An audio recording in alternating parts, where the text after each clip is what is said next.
proses penyelesaian sengketa ini saya ingin cerita sedikit bahwa terkadang dalam proses pilkada, dalam proses pemilu, ini ada perbedaan penafsiran.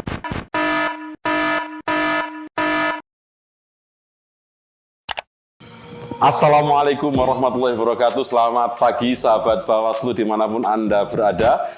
Berjumpa lagi dengan saya Milhan Milko dalam rangkaian acara Mbaper Bawaslu, bahas peraturan Bawaslu, Badan Pengawas Pemilu Kabupaten Klaten. Nah, pada kesempatan pagi hari ini, sahabat Bawaslu dimanapun Anda berada, saya ingin bercerita sedikit karena proses pilkada alhamdulillah sudah selesai, berjalan lancar dan sukses tanpa ekses. Nah, hari ini saya akan menceritakan berkaitan dengan proses penyelesaian sengketa yang sudah terjadi di Bawaslu Kabupaten Klaten beberapa waktu yang lalu dalam gelaran Pilkada 2020.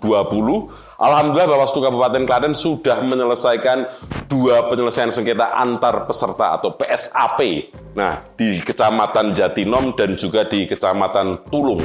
Dua-duanya berjalan lancar dan terjadi hasil yaitu mufakat antar kedua belah pihak, antar peserta pemilu, yaitu objek sengketanya berupa pemasangan APK. Nah, ini kita fasilitasi untuk penyelesaian sengketa antar peserta dan alhamdulillah berjalan lancar.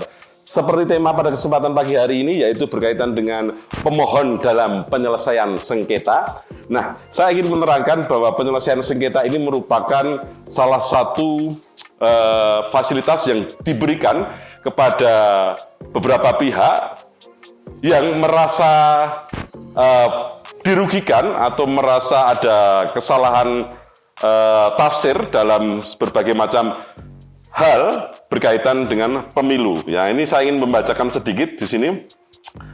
Siapa saja yang berhak mengajukan permohonan sengketa, yaitu ada beberapa pihak yang akan bisa mengajukan penyelesaian sengketa. Proses penyelesaian sengketa ini saya ingin cerita sedikit bahwa terkadang dalam proses pilkada, dalam proses pemilu, ini ada perbedaan penafsiran berkaitan dengan situasi, berkaitan dengan suatu masalah yang itu menyebabkan salah satu pihak itu merasa dirugikan, khususnya para peserta atau bakal calon atau pasangan calon itu merasa dirugikan. Nah, silahkan nanti langsung lapor ke Bawaslu dan ini akan kita fasilitasi kalau itu memang memenuhi syarat untuk dilakukan proses penyelesaian sengketa, nanti akan kita lakukan penyelesaian sengketa. Bisa juga proses penyelesaian sengketa ini terjadi karena ada keputusan yang dikeluarkan oleh KPU, baik itu KPU Provinsi maupun KPU Kabupaten maupun KPU Pusat, dalam bentuk berita acara maupun dalam bentuk surat keputusan yang itu ditengarai menimbulkan kerugian kepada salah satu pihak peserta pemilu maupun calon peserta pemilu, bakal pasangan calon maupun pasangan calon. Nah, ini juga bisa dilakukan penyelesaian sengketa di dalamnya. Khusus pada kesempatan pagi hari ini kita akan membahas tentang siapa-siapa saja yang berhak mengajukan permohonan sengketa. Saya ingin membacakan untuk Anda semuanya biar nanti lebih jelas. Jadi bisa kedepannya ketika ada proses pemilu, proses pilkada, siapa tahu Anda semuanya sahabat Bawaslu ada yang mau nyalon sebagai bupati, sebagai gubernur, ataupun anggota dewan, anggota legislatif, monggo silahkan. Nanti biar lebih tahu detailnya bagaimana caranya mengajukan proses penyelesaian sengketa. Di antaranya yang pertama, yang berhak mengajukan permohonan penyelesaian sengketa. Pemohon dalam penyelesaian sengketa bahasanya. Jadi orang yang mengajukan permohonan penyelesaian sengketa itu namanya pemohon. Dan pihak yang memiliki kewenangan atau institusi yang itu menjadi termohon, biasanya dalam hal ini adalah misal penyelesaian sengketa antara peserta dengan penyelenggara, berarti termohonnya adalah penyelenggara, yaitu KPU. Objek sengketanya berupa berita acara maupun SK. Tapi kalau dalam PSAP itu antar peserta, misal pasangan calon A itu nanti sebagai pemohon, pasangan calon B itu sebagai termohon, ini bisa. Nah, oleh karena itu nanti kita akan bahas lebih lanjut di pertemuan-pertemuan selanjutnya, dan khusus pertemuan kali ini siapa saja yang berhak mengajukan permohonan sengketa, yaitu yang pertama adalah partai politik calon peserta pemilu yang telah mendaftarkan diri sebagai peserta pemilu di KPU. Hanya sekedar mendaftarkan diri saja, Anda sudah berhak nanti mengajukan proses penyelesaian sengketa, meskipun itu belum terdaftar secara resmi. Jadi sudah mendaftarkan diri terlebih dahulu, kemudian ada BA atau ada SK yang itu, atau ada sesuatu yang itu dirasa kok ini ada yang tidak beres atau merasa dirugikan, nanti silakan mengajukan proses penyelesaian sengketa. Kemudian yang kedua yaitu partai politik peserta pemilu, ini sudah terdaftar tentunya. Yang ketiga, calon anggota DPR dan DPRD yang tercantum dalam daftar calon tetap. Jadi ini sudah terdaftar begitu. Kemudian yang selanjutnya yaitu bakal calon anggota DPD yang telah mendaftarkan diri ke KPU. Ini juga sudah bisa sebagai pemohon dalam penyelesaian sengketa. Kemudian yang selanjutnya calon anggota DPD, bakal pasangan calon. Bakal pasangan calon ini pun juga masih memiliki hak untuk berkedudukan sebagai pemohon dalam penyelesaian sengketa. Dan yang terakhir yaitu pasangan calon yang sudah ditetapkan oleh KPU. Nah, ini merupakan pihak-pihak yang diberikan kewenangan, yang memiliki hak untuk menjadi pemohon dalam penyelesaian sengketa. Syarat formilnya tentu nanti bisa ditanyakan lebih lanjut ketika mau datang langsung ke kantor Bawaslu ataupun melalui online juga bisa, karena kita sudah ada SIPS, Sistem Informasi Penyelesaian Sengketa. Nanti bisa tanya-tanya lebih lanjut berkaitan dengan syarat-syaratnya apa kalau mau mendaftarkan diri sebagai pemohon dalam penyelesaian sengketa. Saya ingin membacakan berkaitan dengan syarat formil permohonan. Yang pertama, yaitu identitas pemohon. Jelas identitas pemohon terdiri dari nama, alamat, dan lain sebagainya, termasuk nomor telepon.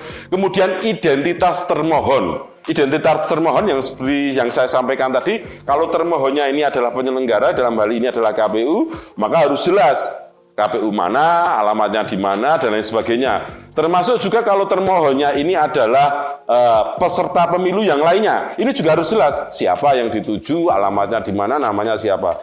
Kemudian yang selanjutnya yaitu kedudukan hukum pemohon dan kedudukan hukum termohon. Ini juga penting, saudara-saudara semuanya, sahabat-sahabat Bawaslu dimanapun Anda berada, karena ini berkaitan dengan proses penyelesaian sengketa yang diatur dalam undang-undang.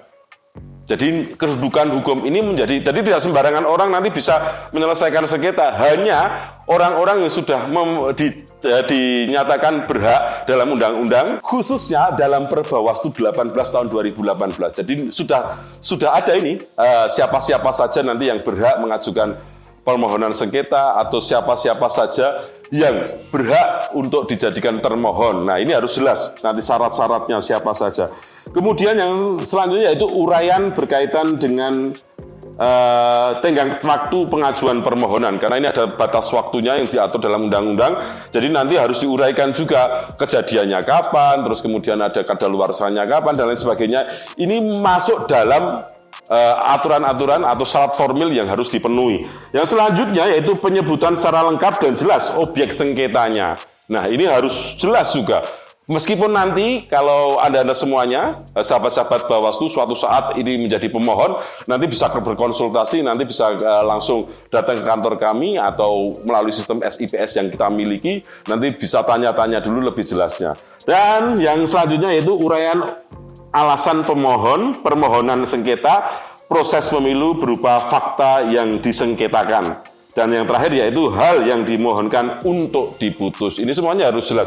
Jadi nanti ketika Bawaslu itu melakukan penyelesaian sengketa, sehingga Anda semuanya tidak bingung, dan kami juga jelas apa yang akan kita tangani bersama. Objeknya jelas, subjeknya jelas, sehingga nanti bisa kita lakukan proses penyelesaian sengketa dengan sebaik-baiknya. Yang selanjutnya, ketentuan berkas yang harus dibawa oleh pemohon ini juga harus jelas. Nanti juga bisa dikonsultasikan langsung. Bagaimana permohonan secara langsung dilakukan? Tadi sudah kita sampaikan juga syarat-syarat formilnya harus dibawa. Jadi nanti datang langsung, kalau mau langsung datang langsung ke kantor Bawaslu terdekat. Kalau Anda berkedudukan di Klaten, tentu di Bawaslu Kabupaten Klaten di Jalan Bali nomor 32. Nah, ini langsung datang ke situ saja. Nanti yang sudah saya sebutkan syarat formilnya tadi dibawa semuanya. Kalaupun itu belum lengkap, nanti bisa langsung dilengkapi hari itu juga atau secepatnya. Ingat bahwa kita juga punya batas waktu untuk penyelesaian sengketa. Jadi manfaatkan waktu luang ini sebaik-baiknya, sehingga nanti bisa efektif untuk melakukan penyelesaian sengketa.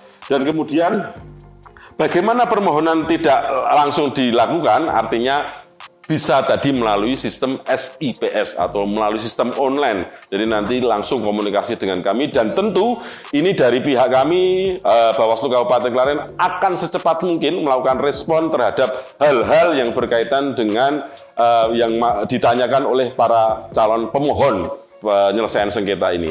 Nah, oleh sebab itu, manfaatkan ini sebaik mungkin. Kemudian yang selanjutnya itu jangka waktu permohonan. Ini nanti sudah ada di dalam Perbawaslu 18 tahun 2018 pasal 12 ayat 2. Ini nanti bisa disaksikan bersama-sama di aturannya dan kemudian batas kadaluarsa permohonan. Nah, Bapak Ibu semuanya, saudara-saudara sahabat Bawaslu dimanapun Anda berada, ini sedikit wacana yang kita kembangkan atau yang kita kabarkan kepada panjenengan semuanya berkaitan dengan penyelesaian sengketa di Bawaslu. Dengan harapan Anda semuanya akan semakin memahami kinerja Bawaslu secara keseluruhan. Ini baru penyelesaian sengketa. Nanti ada divisi-divisi yang lain tentunya yang akan kita informasikan kepada panjenengan semuanya, sehingga panjenengan semuanya sudah semakin memahami kinerja-kinerja Bawaslu, baik yang lalu-lalu maupun yang kedepannya, sehingga nanti kita bisa menjaga proses demokrasi ini menjadi lebih baik lagi. Mungkin itu dulu sahabat Bawaslu dimanapun Anda berada, matur nuwun sekali atas perhatiannya dan ingat juga ini kita masih dalam situasi pandemi, terus jaga protokol kesehatan, sehat demokrasinya, sehat masyarakatnya. Sampai jumpa lagi di Baper edisi berikutnya. Salam, awas.